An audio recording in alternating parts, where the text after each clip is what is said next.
Rich Thomas Weather Network, brought to you by these fine sponsors. Hear Rich's forecast hourly on these Blue Water Broadcasting radio stations. Hey, good morning, everybody. On this 19th day of June, Juneteenth, and the time as I make this is 3:58 a.m., and the temperatures, well, we're in the low to mid 70s, and so are the dew points. So it's a very humid, sticky morning out here. Yesterday afternoon, showers and thunderstorms became fairly plentiful in the afternoon hours, especially, let's say, from 2 o'clock on. The airport had about a third of an inch of rain, but you could have had a lot more rain at your house. And today, we will be radar watching again.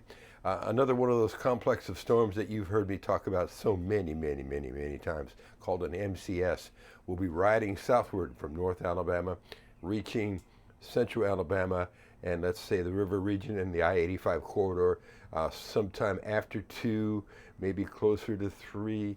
Don't take those times literally, but in other words, the morning hours are dry if you have some stuff that has to get done. But by mid-afternoon, all bets are off. And we are in a level 1 marginal severe weather risk, which means wind gusts could be as high as 60 miles per hour in this complex of storms, which will then shift to South Alabama by about 5 o'clock. And so if you are living in the southern counties, your storms will be arriving a little bit later than they will be right here at this location. All right, so guess what? Now here's the trend for the next few days. The number of storms are going to start to thin out in a big way as upper level high pressure builds right over us. Big mound of high pressure that'll cover much of the Ohio and Tennessee Valley and into the southeastern U.S. as well. That will suppress the number of storms.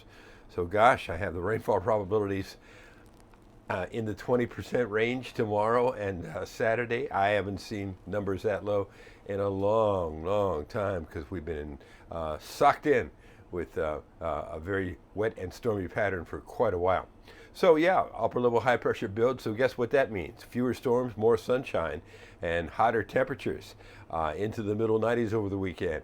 I see on the 10-day graph that you'll see in the blog section a couple of days where 96 is listed as the high temperature with a heat index 105 or greater. That is the danger range on the heat index. So we're getting into, it's a trade-off. Fewer storms, okay, good, but much hotter temperatures. So it's going to be very unpleasant temperature-wise as we get into the weekend. Today is officially the last full day of spring.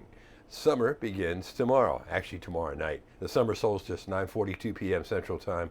So that would make Saturday the first full day of summer, if you will. So the first weekend of summer is going to be blistering heat. Meanwhile, the tropics are quiet right now, as you're going to see below the American model, the GFS, which sometimes is not always trustable, especially about tropical systems, tries to paint a low in the Gulf, the Western Gulf, on the first day of July, and I have that graphic down below as well. But right now, the tropical Atlantic Basin is quiet. This morning, everything is normal. Live on the radio, 6 to 9, News Talk 93.1 WACV. Another forecast discussion, the video, and blog update with all the graphics in the 4 o'clock hour tomorrow morning, and your forecast whenever you want it across the dial on the Blue Water family of stations every single day of the year. Stay cool. Watch the radar. Our weather app will keep you on top of the action on those storms moving southward with instant push notifications for severe weather alerts. It's free in the App Store. Just search Rich Thomas Weather. Rich Thomas Weather.